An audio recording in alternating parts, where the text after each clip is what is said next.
اے نبی تم نے دیکھا اس شخص کو، اس کے حال پر غور کیا جس نے اپنی خواہش نفس کو اپنا الہ بنا لیا ہے؟ اللہ اکبر، الہ، لا الہ الا اللہ، کلمہ توحید کا مرکزی لفظ یہاں آ رہا ہے، من اتخذ الہہ ہواہ، جس نے اپنی خواہش نفس کو اپنا معبود بنا لیا، الہ بنا لیا۔ افانت تکون علیہ وکیلا، کیا آپ ایسے شخص کی کوئی ذمہ داری لے سکتے ہیں؟ سود حرام ہوا کرے جی، حرام ورام، ہمارا دھندا جو ہے وہ آگے بڑھ نہیں سکتا، تو اللہ کے حکم کو پیچھے ڈالا، نفس کے تقاضے کو آگے رکھا۔ کون معبود ہے آپ کا؟ نام عبداللہ رکھیے، نام عبد الرحمن رکھیے، ہے عبد النفس، نفس کے بندے، نفس کے غلام۔ یہ میں نے یوں سمجھیے کہ جیسے میں نے ہجرت اور جہاد کی ڈیفینیشنز کی تھی۔ ہجرت کا بیس کیا ہے؟ پوچھا گیا ایو الہجرت افضل ہو یا رسول اللہ، اے اللہ کے رسول بتائیے سب سے اعلیٰ ہجرت کون سی ہے، افضل؟ فرمایا ان تہجر ما کرہ ربک، ہر اس چیز کو چھوڑ دو جو تمہارے رب کو پسند نہیں۔ آج رات ہی سے آپ ہجرت شروع کر سکتے ہیں۔ جائزہ لیجئے کیا کیا چیزیں میری زندگی میں خلاف شریعت ہے، جو اللہ کو ناپسند ہے، فیصلہ کیجئے کہ آج کے بعد نہیں ہوگی، ہجرت شروع ہو گئی، افضل الہجرہ، سب سے افضل ہجرت شروع ہو گئی۔ لیکن ٹاپ پر لے جائیے تو یہ ہجرت جب اللہ کے دین کو قائم کرنے کی جدوجہد اس مرحلے پر آ جائے کہ اب باطل کے ساتھ ٹکراؤ ہے اور اب چاہیے کہ ساری قوت ایک مرکز پر جمع ہو جائے، ہجرت فرض کر دی گئی، وہ ہجرت گھر بار چھوڑ کر، اہل و عیال کو چھوڑ کر اور مکے کے بھیڑیوں کے رحم و کرم پر چھوڑ کر اپنے گھر والوں کو، جو لوگ ہجرت کر کے آئے، حکم تھا۔ ہجرت مدینہ فرض تھی، ہجرت حبشہ فرض نہیں تھی، صرف اجازت تھی کہ جن سے سختیاں نہیں جھیلی جا رہی مزید وہ چلے جائیں۔ تو ہجرت کا یہ ابتدائی نقطہ، انتہا یہ جہاد، المجاہد من جاہد نفسہ، جہاد تو یہاں سے شروع ہو گیا، اپنے نفس کے خلاف جہاد کرنا۔ صبح نفس نے کہا ابھی سو جاؤ، آپ نے نفس کی بات کو رد کیا، اپنا کمبل اٹھا کے پھینکا، اٹھے، وضو کیا، نماز کے لیے آپ مسجد چل دیے، آپ نے جہاد کیا نفس کے خلاف۔ یہ افضل الجہاد ہے، اور سب سے چوٹی اوپر یہ ہے کہ جب وہ حق و باطل کی جنگ ہو تو جان ہتھیلی پر رکھ کر میدان میں حاضر ہوتا۔ اسی طرح یہ جو شرک فی الاطاعت ہے، میں نے آپ کو اس کی ابتدا بھی بتا دی انفرادی سطح پر۔ افرأیت من اتخذ الہہ ہواہ افانت تکون علیہ وکیلا، کیا تم نے غور کیا اس شخص کی حالت پر جس نے اپنی خواہش نفس کو اپنا معبود بنا لیا، الہ بنا لیا، کہہ رہا ہے لا الہ الا اللہ، لا الہ الا اللہ، لیکن الہ تو اس کا نفس ہے۔ اب اس کو انتہا پر لے جائیے۔ عہد حاضر کا سب سے بڑا شرک، سب سے بڑا شرک، سب سے بڑا شرک عوامی حاکمیت کا تصور ہے۔ حاکم اللہ کے سوا کوئی نہیں، ان الحکم الا للہ۔ ظاہر بات ہے فرعون نے اگر دعویٰ کیا تھا میں تمہارا خدا ہوں، انا ربکم الاعلی، تو کیا اس کا مطلب یہ تھا کائنات میں نے پیدا کی ہے، تمہیں میں نے پیدا کی ہے؟ ذرا سوچئے، کیا وہ بزرگ موجود نہیں ہوں گے جنہوں نے اسے دیکھا ہو کہ آج اس کی ولادت ہوئی تھی، کل اس کی کوئی اور سیریمنی ہوئی تھی؟ یہ کیسے دعویٰ کیا تھا؟ میرا حکم چلے گا، میں نہیں جانتا، الیس لی ملک مصر، مصر کی حکومت میری ہے کہ نہیں؟ یہ دعویٰ تھا، یہ خدائی کا دعویٰ۔ کسی زمانے میں وہ فرد ہوتے تھے، نمرود ہوتے تھے، نماردہ، فراعنہ۔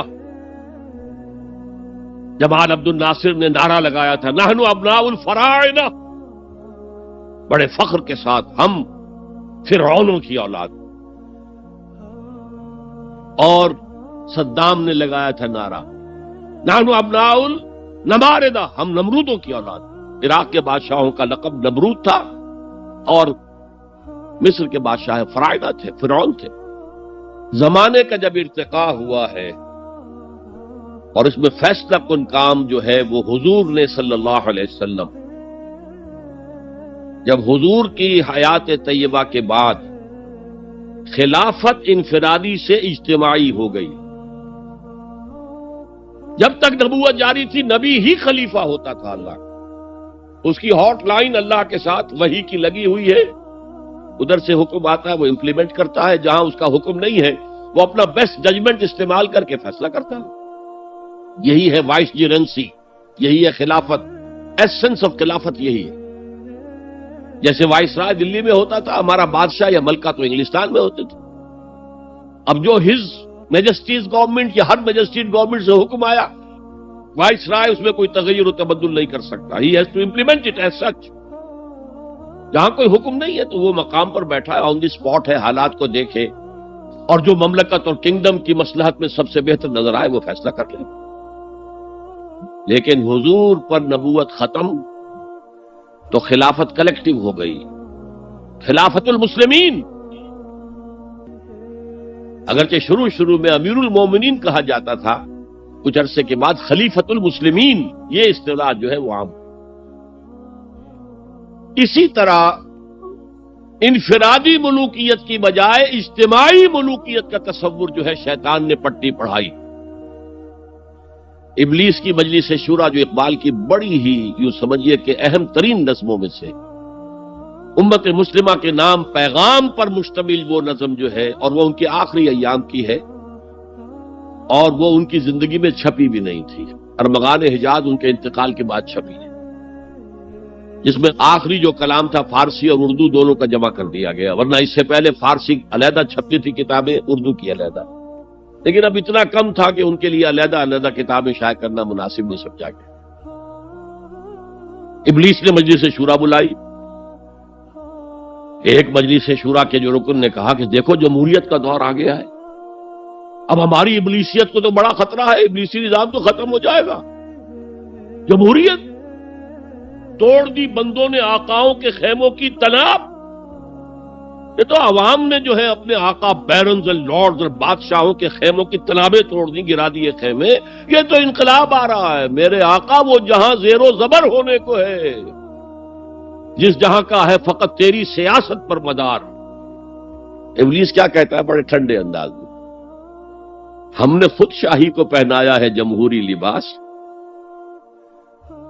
جب ذرا آدم ہوا ہے خود شناس و خود نگر۔ آج آدمی میں ایک سیلف امپورٹنس پیدا ہو چکی ہے۔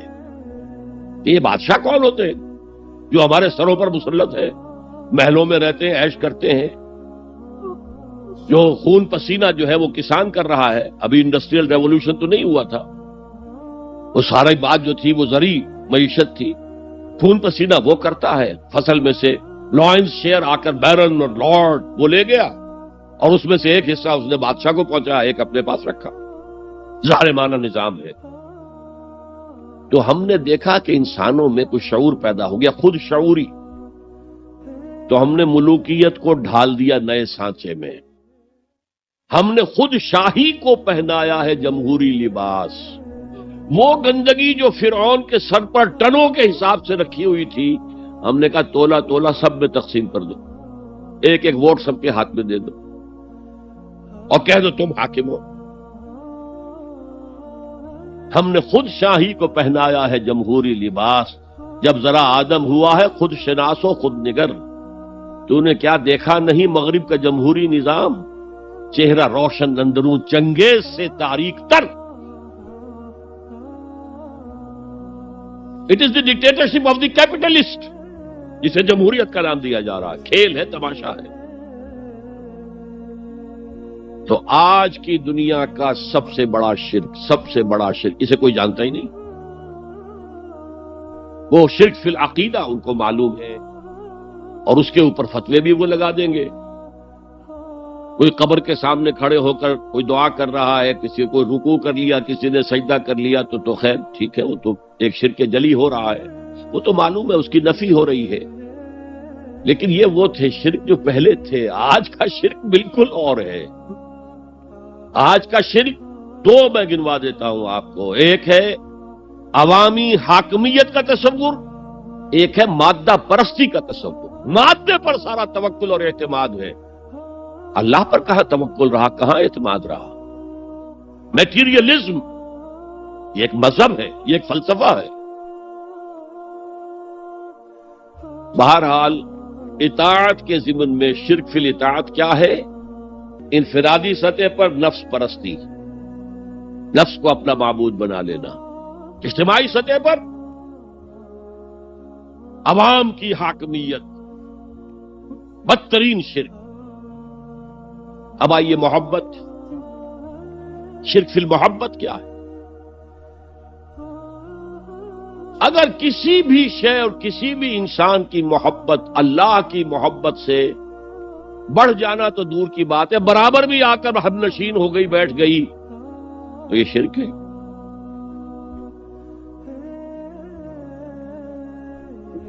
والذین آمنوا اشد حبا للہ، جب تک اشد محبت آپ میں اللہ کی نہیں ہوگی. اگر کوئی اور شے محبوب ہے تو من الناس من یتخذ من دون اللہ اندادا یحبونہم کحب اللہ، لوگوں میں سے ایسے بھی ہیں جنہوں نے اللہ کو چھوڑ کر کسی اور چیزوں کو مد مقابل بنا لیا ہے، ان سے وہ محبت کرتے ہیں جو اللہ سے کرنی چاہیے تھی. توحید کا تقاضا ہے لا محبوب الا اللہ، لا مطلوب الا اللہ، لا مقصود الا اللہ. مقصود و مطلوب اور محبوب حقیقی اللہ کے سوا کوئی. اور وہ آیت میں آپ کو سنا چکا ہوں، سورہ توبہ کی آیت نمبر 24، انتہائی لرزا دینے والی آیت.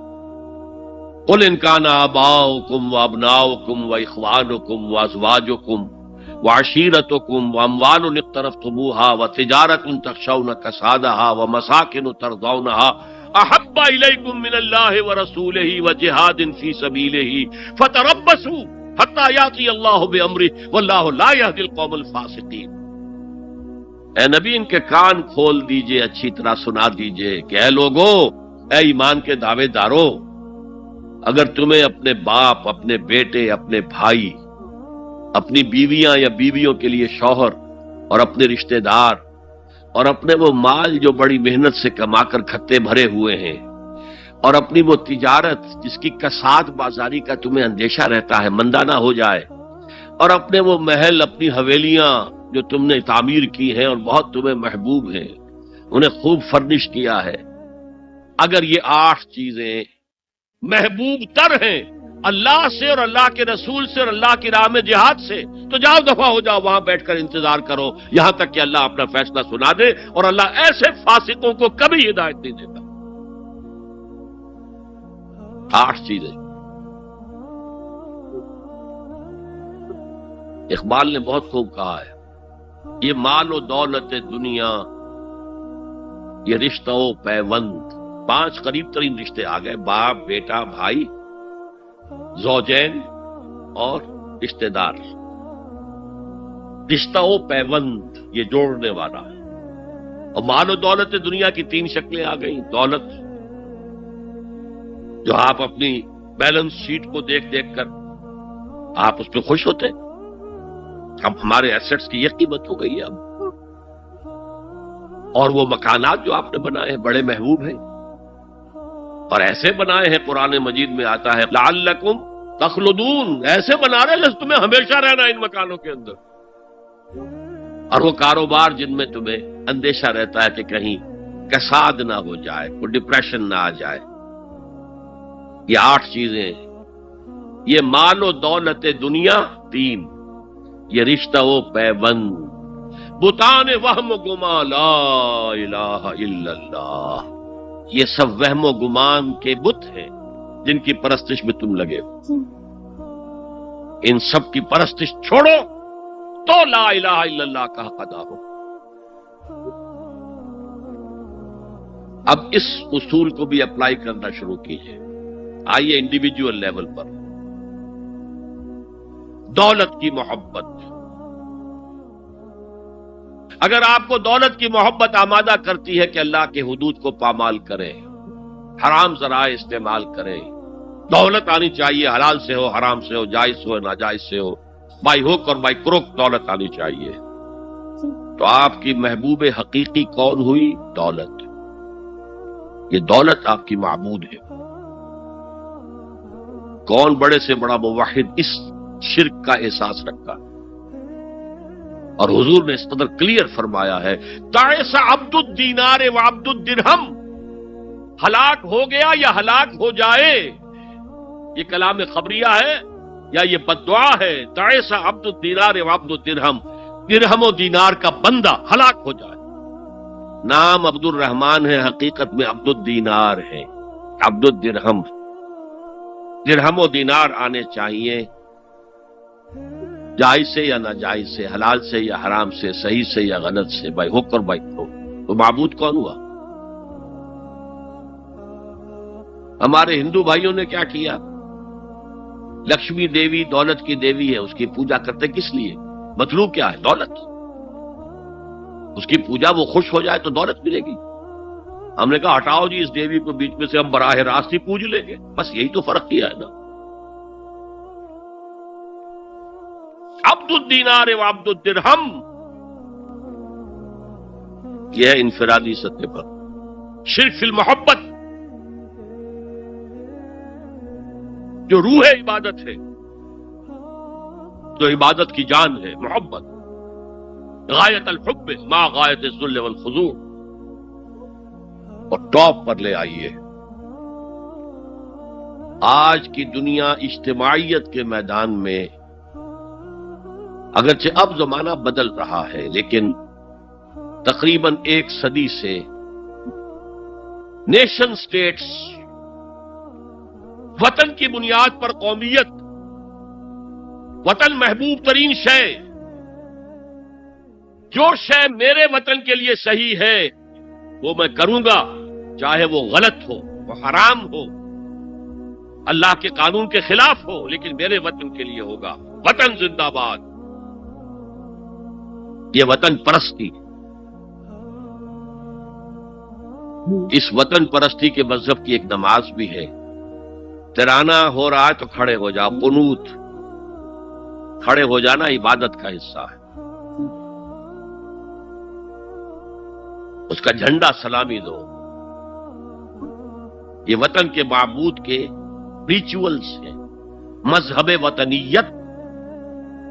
اسی لیے اقبال نے کہا تھا، اس کو سمجھا نہیں کسی نے، اس دور میں میں اور ہے، جام اور ہے، جم اور، ساقی نے بنا کی روش لطف و ستم اور، تہذیب کے آزر نے ترشوائے صنم اور۔ آج کا صنم، آج کا بت کون ہے؟ تہذیب کے آزر نے ترشوائے صنم اور، مسلم نے بھی تعمیر کیا اپنا حرم اور، ان تازہ خداؤں میں بڑا سب سے وطن ہے، جو پیرہن اس کا ہے وہ مذہب کا کفن۔ خدا پرستی، یہ وطن کی لکیر سے تم اور ہو گئے، میں اور ہو گیا۔ لکیر، انسانیت منقسم، جو تمہارے وطن کے لیے ٹھیک ہے وہ تم کرو گے، چاہے وہ اخلاقاً غلط، اور جو میرے وطن کے لیے ٹھیک ہے وہ میں کروں گا، چاہے اخلاقاً غلط۔ یہ کون سا دین ہے؟ یہاں تو وطن تمہارا معبود بن گیا۔ پاکستان میں بڑا شور اٹھا تھا جب میں نے کہا تھا کہ جھنڈے کو سلامی دینا شرک ہے، اور ترانے کے وقت کھڑا ہو جانا شرک ہے۔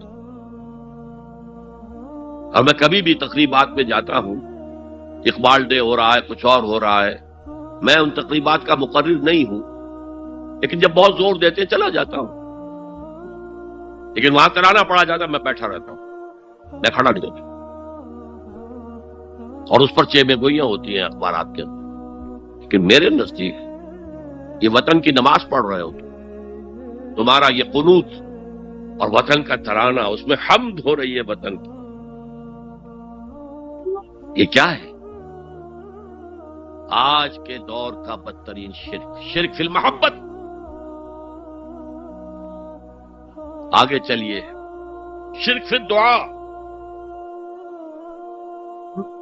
کسی کو مت پکارو کسی مدد کے لیے سوائے اللہ۔ وَأَنَّ الْمَسَاجِدَ لِلَّهِ فَلَا تَدْعُوا مَعَ اللَّهِ أَحَدًا، اللہ کے ساتھ، یعنی ایک تو یہ کہ اللہ کو چھوڑ کر کسی کو پکارنا، ایک ہے اللہ کے ساتھ پکارنا، اللہ کو بھی پکارنا، اوروں کو بھی پکارنا۔ بدترین شرک ہے دعا اللہ کے لیے، ندا اللہ کے لیے۔ اس کا بھی ذرا میں تجزیہ کر دوں گا۔ دیکھیے، ایک ہے عام مادی قوانین دنیا کے جو ہے اس کے تحت کسی سے مدد چاہنا. بھائی ذرا مجھے پانی پلا دینا، یہ بھی آپ نے مدد چاہی ہے نا. حضور کے بارے میں تو آیا ہے کہ آپ اتنے خوددار تھے صلی اللہ علیہ وسلم کہ اگر سواری پر ہوتے تھے اور آپ کا کوڑا نیچے گر جاتا تھا تو کسی سے یہ نہیں کہتے تھے کہ یہ کوڑا مجھے اٹھا کے دے دو، بلکہ خود سواری سے اتر کر کوڑا اٹھاتے تھے. تو یہ جو قانون مادی ہے اس کے تحت مدد مانگنا کوئی بری بات نہیں ہے، کوئی غلط بات نہیں. ماورائی اعتبار سے، غیبی اعتبار سے کسی سے مدد مانگنا کسے باشد کوئی ہو، شرک فی الدعاء. ان المساجد للہ فلا تدعوا مع اللہ احدا. ایک ہے استعارتن اقبال کہتا ہے ہمالا اے فصیل کشور ہندوستان. تو یہ خطاب بالکل ایک استعارہ سا ہے. اسی معنی میں مولانا حالی نے اپنی مسدس کے اختتام پر جو مناجات لکھی ہے، اے خاصہ خاصان رسول وقت دعا ہے، امت میں تیری آ کے عجب وقت پڑا ہے. وہ دی جو بڑی شان سے نکلا تھا وطن سے، پردیس میں وہ آج غریب الغربا ہے. تو اس معنی میں اس لفظ استعمال ہو جائے تو اس پر بہت زیادہ الرجک بھی نہیں ہونا چاہیے. لیکن غیبی طور پر کسی کے بارے میں یہ عقیدہ رکھ کر کہ وہ میری مشکل کشائی کر سکتا ہے، حاجت روائی کر سکتا ہے، میری مدد کر سکتا ہے، یہ شرک ہے. اور اس کے شرک ہونے میں کوئی شک نہیں. ان المساجد للہ فلا تدعوا مع اللہ احد. آپ دیکھیے ہمارے یہ فرشتے یہاں بیٹھے ہیں نا، ہم کہہ سکتے ہیں ذرا بھائی میرا یہ کام کر دینا؟ نہیں کہہ سکتے. جبرائیل کو پکار سکتے ہیں، اے جبرائیل ذرا میرا یہ کام کر دینا؟ نہیں.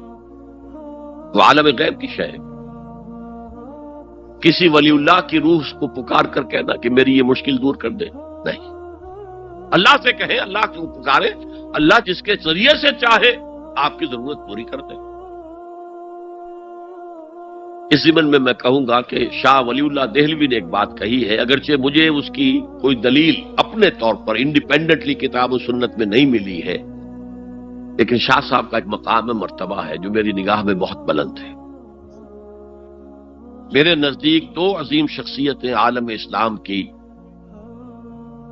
امام ابن تیمیہ اور امام غزالی کو جمع کریں تو شاہ ولی اللہ بنتے ہیں. اتنی عظیم شخصیت. انہوں نے یہ لکھا ہے کہ جو اللہ کے برگزیدہ بندے ہوتے ہیں، اولیاء اللہ، اللہ تعالیٰ ان کی ارواح کو ان کے فوت ہونے کے بعد ملائکہ کے طبقہ اسفل میں شامل کر دیتے ہیں، اور وہ بھی جس طرح وہ ملائکہ اللہ کے احکام کی زمین میں تنفیذ کر رہے ہیں وہ بھی اسی کام میں لگ جاتے ہیں. میں نے عرض کیا کہ میرے پاس انڈیپینڈنٹلی کوئی دلیل نہیں ہے اس کے حق میں، لیکن شاہ صاحب کا فرمانا خود میرے لیے ایک درجے میں دلیل ہے. لیکن یہاں ایک تو یہ نوٹ کرنے کا، ملائکہ کا طبقہ اسفل، ملائکہ کا سب سے نچلا طبقہ، اور اللہ کے حکم کی تنفیذ کرتے تو فرشتے کر رہے ہیں، وہ بھی ہوں. ہمیں سے کیا غرض ہے؟ ہم نہ فرشتے کو پکار سکتے ہیں اور نہ کسی ولی اللہ کو پکار سکتے. پکارو اللہ کو.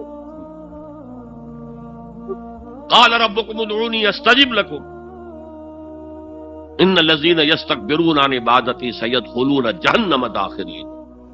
تمہارا رب کہتا ہے مجھے پکارو، مجھ سے مانگو، میں تمہیں دوں گا، تمہاری دعا سنوں گا، قبول کروں گا. اور جو بربنائے تکبر مجھ سے نہیں مانگتے وہ جہنم میں داخل ہوں گے، ذلیل و خوار ہوں گے. حضور نے ایک بات، مجھے متن یاد نہیں ہے، بہت پیاری فرمائی. دیکھو انسانوں سے تم مانگتے ہو کچھ تو ایک دفعہ تو اس کے ماتھے پر، تیوری پر بل پڑ ہی جاتا ہے، یہ کیوں میرے سامنے ہاتھ سوال کیا، کیوں مجھ سے مانگ رہا ہے؟ چلیے بعد میں کچھ وہ دے ہی دے، ناگوار گزرتا ہے. ارے اس سے مانگو جو کہتا ہے کہ مجھ سے مانگو اور میں دوں گا. وہ نہ مانگنے پہ ناراض ہے، اس سے نہیں مانگتے. رات کے آخری ساعتوں میں، یا جسے آپ کہتے ہیں the small hours of the morning، حدیث میں آتا اللہ نزول اجلال فرماتے، جس کو ہم نہیں جانتے کیسے نزول ہوتا ہے، ذات باری تعالیٰ اور اس کے متعلقات کے بارے میں جو بات آ گئی قرآن میں حدیث میں وہ ہم مانتے ہیں، کیسا یہ ہم نہیں جانتے، اس کا ہاتھ ہے کیسا ہے ہم نہیں جانتے، اس کا چہرہ ہے کیسا ہے ہم نہیں جانتے، اس کی ساق ہے، اس کی پنڈلی ہے کیسی ہم نہیں جانتے، وہ سنتا ہے کیسے سنتا ہے ہم نہیں جانتے، کیا اس کے کان ہیں، کیا اسے بھی ساؤنڈ ویوز کی ضرورت ہے سننے کے لیے، وہ دیکھتا ہے کیسے دیکھتا ہے ہم نہیں جانتے، وہ اترتا ہے کیسے اترتا ہے ہم نہیں جانتے، جو قرآن میں آ گیا حدیث میں آ گیا مان لیجئے بس، باقی یہ متشابہات میں سے ہے، اس کی کھود کرید میں پڑو گے تو فتنے میں مبتلا ہو جاؤ، ابتغاء الفتنۃ وابتغاء تاویلہ۔ لہذا حدیث میں آتا ہے کہ رات کی آخری ساعتوں میں اللہ سمائے دنیا تک نزول فرماتے ہیں، اور پھر ندا لگتی ہے حل من سائل فاعطیہ، ہے کوئی سوال کرنے والا مانگنے والا کہ میں اسے دوں، حل من مستغفر فاغفر لہ، ہے کوئی گناہوں کی معافی چاہنے والا کہ میں اسے معاف کر دوں، ہم انٹا غفیل سو رہے، ہم تو مائل بکرم ہیں، کوئی سائل ہی نہیں، راہ دکھلائیں کسے، رہنم منزل ہی نہیں، راہ کسے دکھا، اللہ کے راستے پر چلنے کا فیصلہ کرو، اللہ کی راہ میں جہاد کا فیصلہ کرو، پھر اللہ راستہ کھولے گا، والذین جاہدوا فینا لنہدینہم سبلنا، وہ لوگ کہ جو ہمارے راستے میں جہاد کریں، محنت کریں، مشقتیں کریں، ہم لازماً ان پر اپنے راستے کھولتے چلے جائیں۔ وہ دعا شرک فی الدعا، مانگو صرف اللہ سے، اللہ سے، اللہ سے، وہ چاہے کسی فرشتے کے ذریعے، چاہے کسی فوت شدہ ولی اللہ کی روح کے ذریعے سے، چاہے کسی کو بھی نہیں، براہ راست اپنے حکم سے، اس کی تو قدرت ہے جو چاہے کرے، کن فیکون، وہ جیسے بھی ہو وہ آپ کی ضرورت پوری کرے گا، وہی ہے جو کہ مشکلات کو حل کرنے والا ہے، وہی ہے کہ رزق دینے والا ہے، وہی ہے جو مرض سے شفا دینے والا ہے، پکارو اسی کو، مانگو اسی سے۔ اب آئیے کچھ مراسم عبودیت ہوتے ہیں، مراسم رسم کہتے ہیں کسی چیز کی ظاہری شکل کو، رہ گئی رسم ازاں روح بلالی نہ رہی، فلسفہ رہ گیا تلقین غزالی نہ رہی، یہ قرآن کا بھی ہم اسے رسم الخط کہتے ہیں، رسم الخط، اور یہ حضرت عثمان کے زمانے میں فائنل ہوا ہے کہ یہ اس طریقے سے لکھا جائے۔ تو عبدیت کے اظہار کے لیے کچھ رسومات ہیں، جس میں سے ایک پر گفتگو ہو چکی، قنوت، والقانتین والقانتات، یہ جو ہے اللہ کے حضور میں چاہے ہاتھ باندھے چاہے ہاتھ کھلے، لیکن ذرا جھک کر گردن میں خم کر کے کھڑے ہونا، یہ نماز کے اندر جو قنوت ہے یہ قنوت ہے، یہ بھی اپنی عاجزی کا اظہار ہے، عجز اور تذلل۔ وہ جو ابن قیم کی میں نے ڈیفینیشن آپ کو بتائی، العبادت تجمع اصلین، غایت الحب وغایت الذل والخضوع، حد درجے میں اللہ کے سامنے بچ جانا، جھک جانا، گر جانا، رکوع، سجدہ اللہ کے سوا کسی کے لیے نہیں۔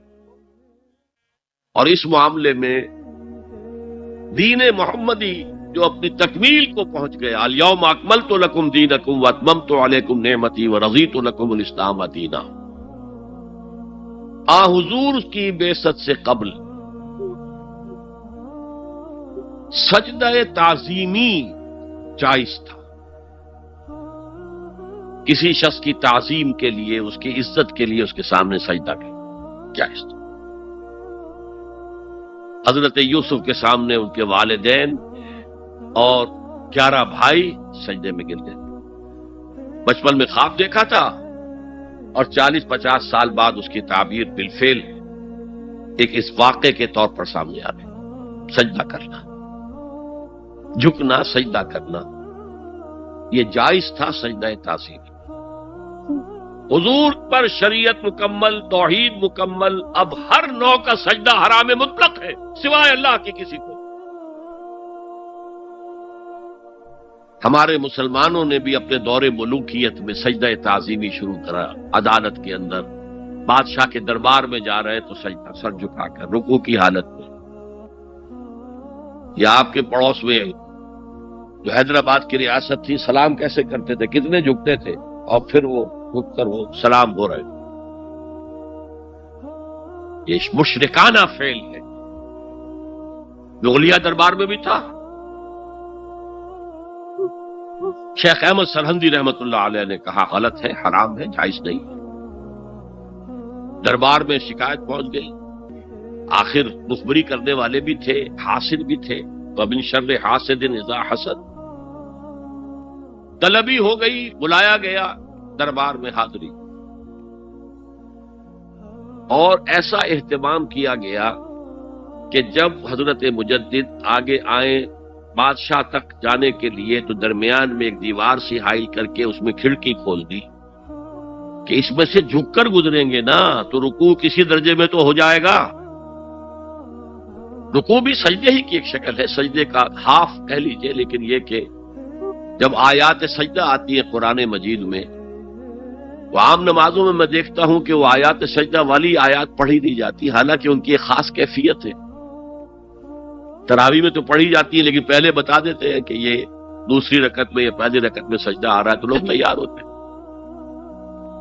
رکوع بھی اگر فوراً ہو جائے آیت سجدہ کے بعد تو اس سے بھی اس سجدے کا حق ادا ہو جاتا۔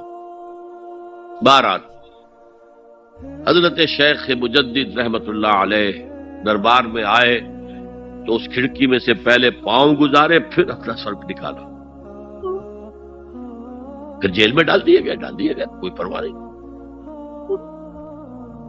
حاضر ہوا میں شیخ مجدد کی لحد پر، وہ خاک کے ہے زیر فلک مطلع انوار، گردن نہ جھکی جس کی جہانگیر کے آگے، جس کے نفس گرم سے ہے گرمی احرار، وہ ہند میں سرمایہ ملت کا نگہباں، اللہ نے بر وقت کیا جس کو خبردار۔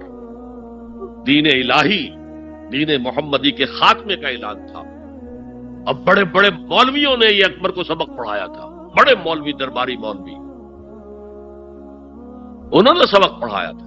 اللہ کا ایک دن 1000 برس کا ہوتا ہے، اور اللہ کا ہر معاملہ 1000 سال تک ہوتا ہے۔ اب 1000 سال ہو گئے محمد کی رسالت کو، ان کی رسالت کا دور ختم صلی اللہ علیہ وسلم۔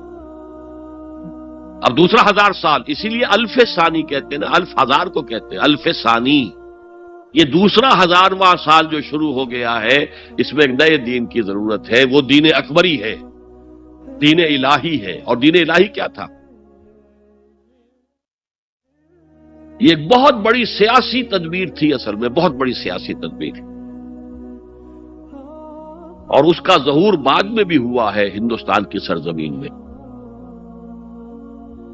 وہ یہ کہ ہندوستان کی ترقی میں جو چیز سب سے بڑی رکاوٹ ہے وہ مذہبی اختلافات ہیں۔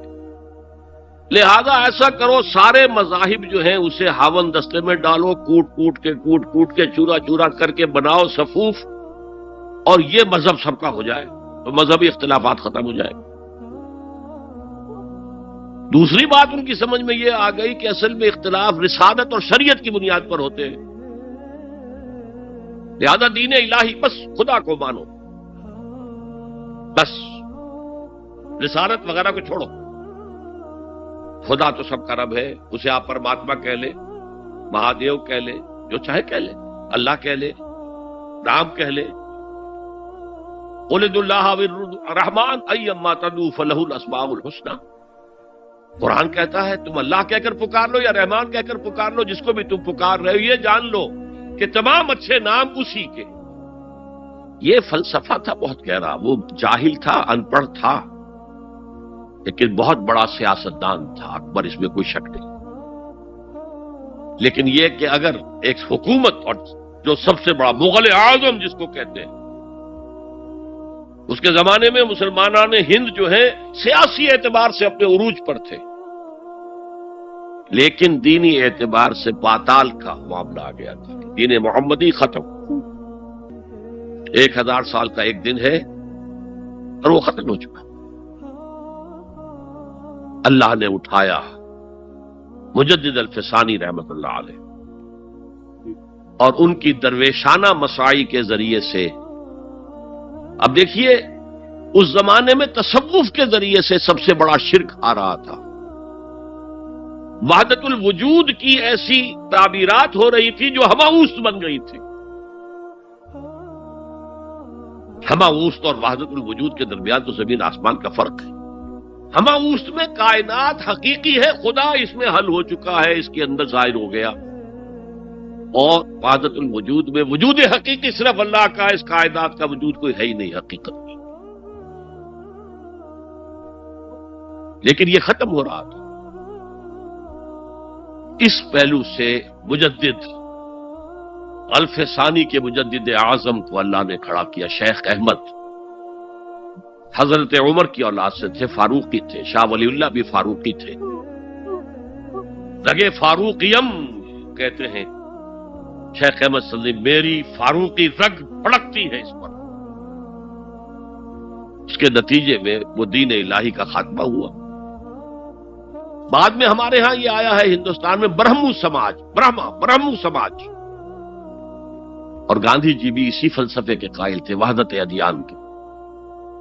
اور یہ سیاسی اعتبار سے بہت اونچی ذہنی سطح کی غمازی کرنے والی بات ہے کہ ہندوستان کے اندر کے یہ مذہبی اختلافات کو اگر ہم کسی طرح کھرل کر کے ختم کر دیں، ہاون دستہ میں ڈال کے کر دیں، تو پھر یہ کہ یہاں ترقی ہی ترقی.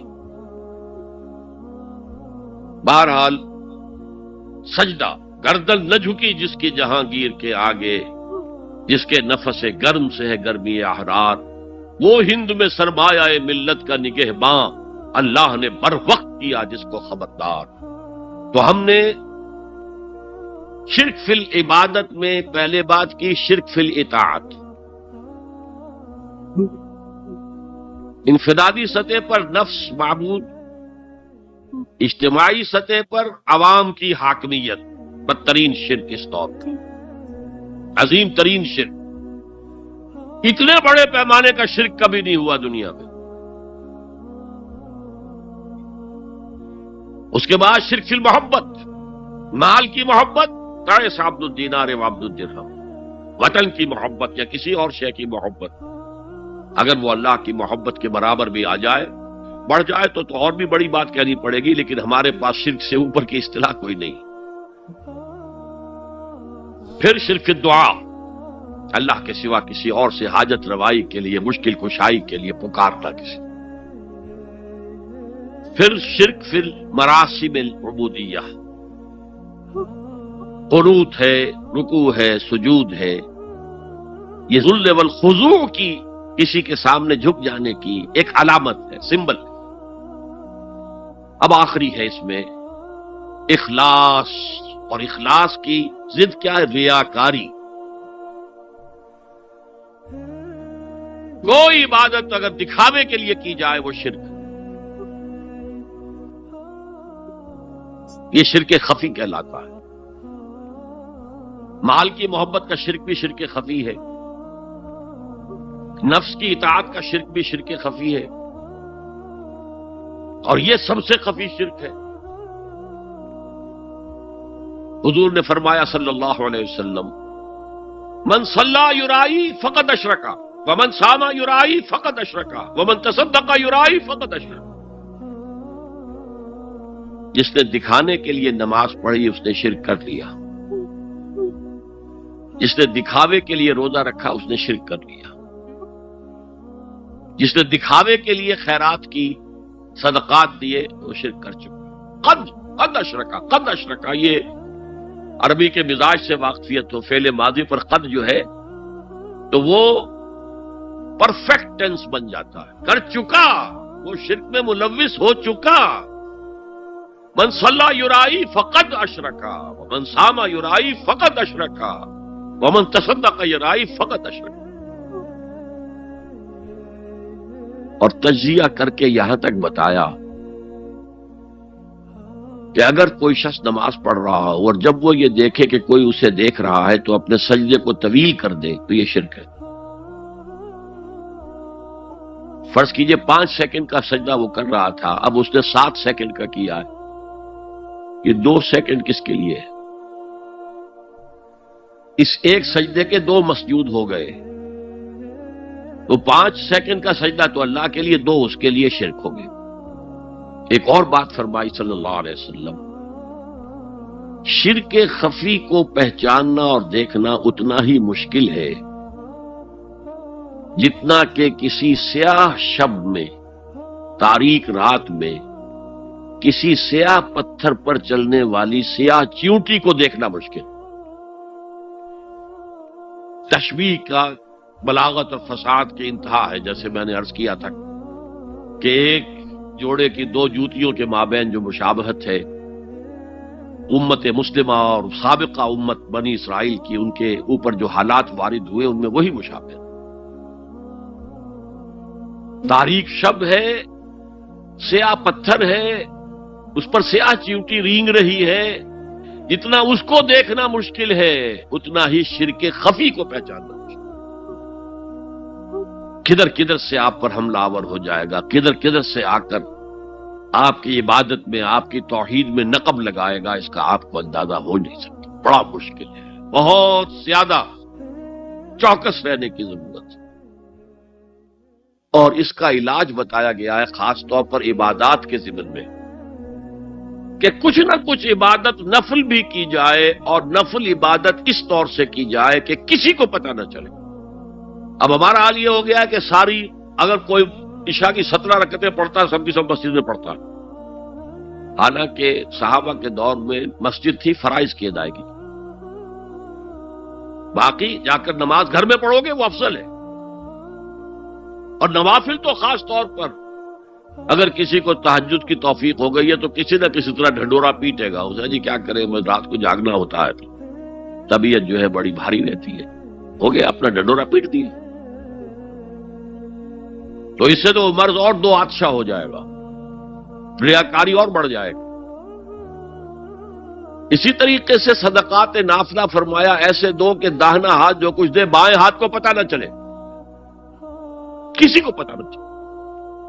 اس سے وہ ریاکاری کی جڑیں کٹتی ہیں، ریاکاری کی جڑیں جو ہیں دل کے اندر سے کٹتی ہیں۔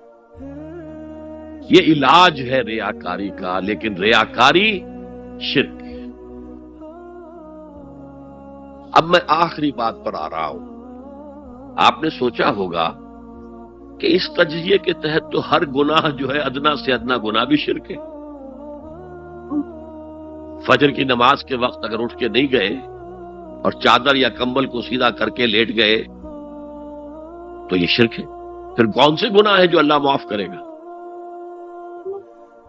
یہ جو میں نے آیت آپ کو 2 دفعہ جو آئی ہے سورہ نساء میں سنائی، ان اللہ لا یغفر ان یشرک بہ ویغفر ما دون ذلک لمن یشاء، اللہ تعالیٰ اس کو تو ہرگز نہیں بخشے گا کہ اس کے ساتھ شرک کیا جائے، البتہ اس سے کم تر جس کو چاہے گا بخش دے۔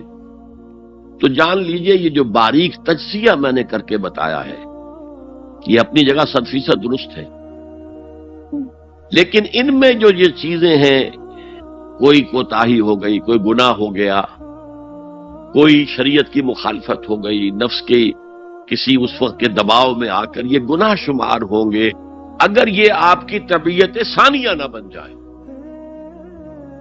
اگر یہ آپ کی سیکنڈ نیچر بن گئے تو ایک گناہ بھی ساری تباہی لانے کے لیے کافی ہے۔ اگر آپ نے ڈیرے ڈال دیے، غلطی ہو گئی، معافی مانگو، توبہ کرو، استغفار کرو، اللہ صاف کر دے گا۔ نہیں کرو گے تو پھر ایک گناہ پر بھی دوام اگر ہو گیا اور اس گناہ نے ایک نے بھی تمہارا احاطہ کر لیا تو وہ جہنم میں خلود کی وعید قرآن میں آئی ہے۔ بلا من کسب سیئۃ واحاطت به خطیئتہ فاولئک اصحاب النار هم فیہا خالدون۔ جو نہیں جس نے کوئی ایک بھی بڑا گناہ، چھوٹا نہیں، یہ چھوٹے چھوٹے گناہ جو ہوتے رہتے ہیں، گناہ کبیرہ، لمم جن کو کہا گیا ہے، اس کی اللہ تعالیٰ کے ہاں پکڑ نہیں ہے، بلکہ وضو کرتے ہیں تو ہاتھوں کے اس طرح کے گناہ وہ دھل جاتے ہیں، آنکھوں کے گناہ دھل جاتے ہیں۔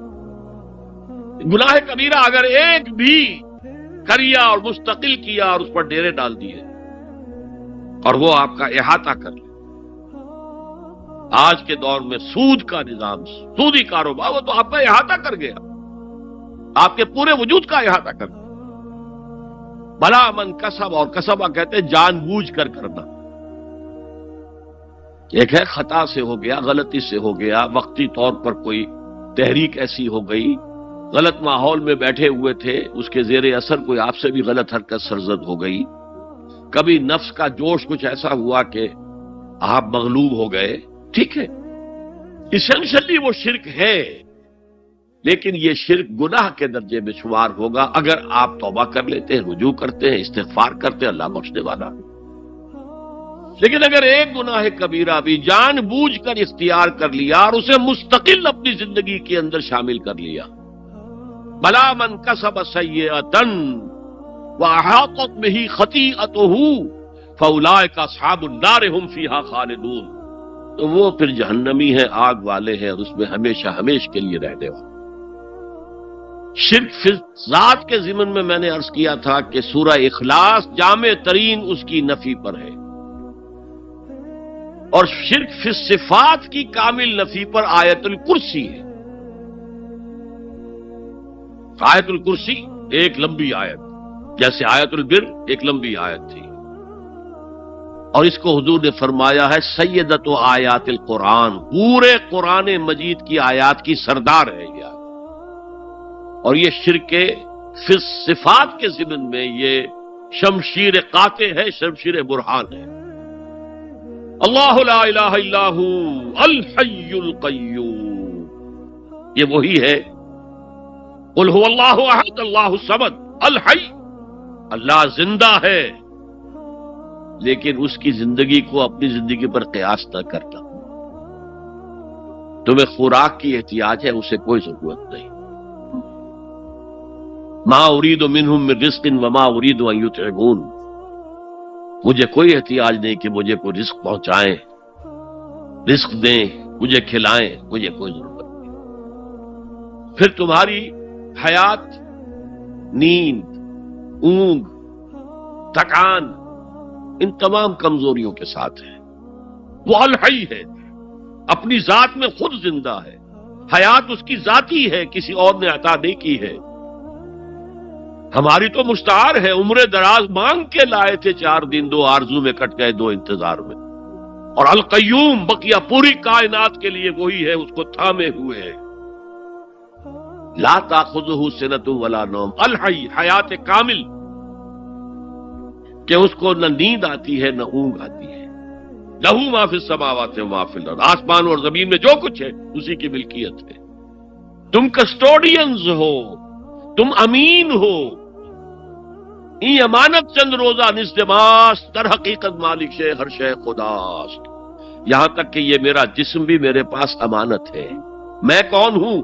میری خودی، میری انا، میری روح جو پوزیس کرتی ہے اس بدن کو، لیکن یہ پوزیشن ملکیت کا نہیں ہے، امانت کا ہے۔ یہ امانت، یہ ہاتھ بھی امانت ہے، میری زبان بھی امانت ہے، میری آنکھیں بھی امانت ہے۔ من ذا الذی یشفع عندہ الا باذنہ، یہ یہاں پر انداز بڑا پرجلال، کون ہے وہ جو شفاعت کر سکے اس کے دربار میں مگر اس کے اذن سے؟ کسی کا ذاتی، کسی کا زور، کسی کا اختیار نہیں ہے کہ جس کی بنا پر وہ شفاعت کرے، ہاں اللہ کے اذن سے۔ اور دوسری جگہ پر آتا ہے جس کے لیے وہ چاہے گا اور جس کو اجازت دے گا، جیسے کہ آتا ہے اما یتساءلون میں، یوم یقوم الروح والملائکۃ صفا،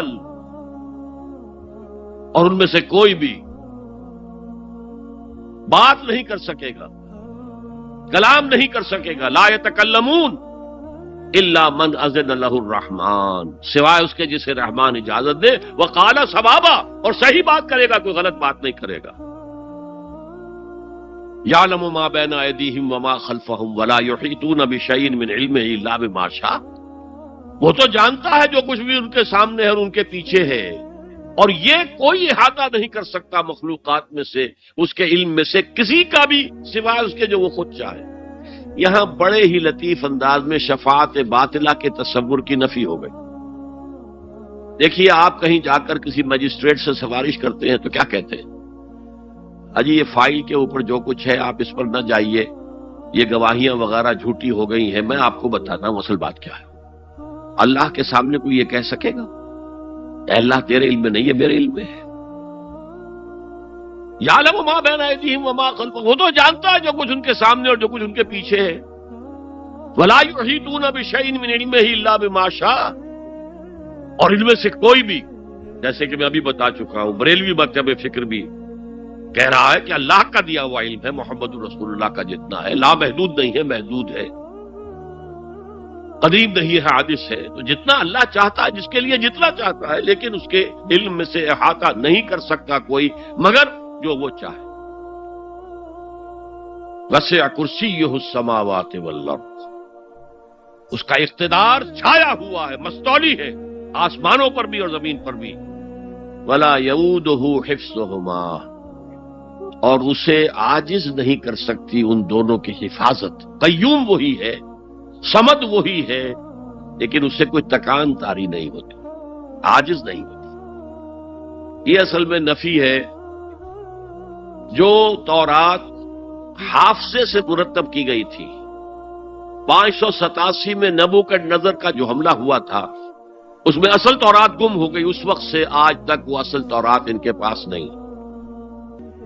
پیریڈ آف کیپٹیوٹی سے واپس آئے ہیں بیت المقدس میں، سائرس کے لطف و کرم کی وجہ سے، ذوالقرنین کے لطف و کرم کی وجہ سے، پھر یادداشتوں سے لوگوں نے وہ تورات مرتب کی ہے، تو اس میں انسانی فکر شامل ہو گیا ہے۔ لہذا وہاں یہ لکھا ہے اللہ نے 6 دنوں میں آسمان اور زمین پیدا کیے اور 7ویں دن آرام کیا، یعنی کوئی تکان لائق ہو گئی۔ قرآن نے کہا، اللہ تعالیٰ نے فرمایا سورہ قاف میں، وَلَقَدْ خَلَقْنَا السَّمَاوَاتِ وَالْأَرْضَ وَمَا بَيْنَهُمَا فِي 6 أَيَّامٍ وَمَا مَسَّنَا مِن لُغُوبٍ، یقیناً ہم نے آسمان اور زمین اور جو کچھ ان دونوں کے مابین ہے انہیں 6 ہی دنوں میں پیدا کیا۔ وہ بات ٹھیک ہے، لیکن ہمیں کوئی تکان لائق نہیں ہوئی کہ ہمیں کسی آرام کی ضرورت ہے۔ لا یؤودہ حفظہما وہو العلی العظیم، العلی وہی ہے سب سے بلند و بالا،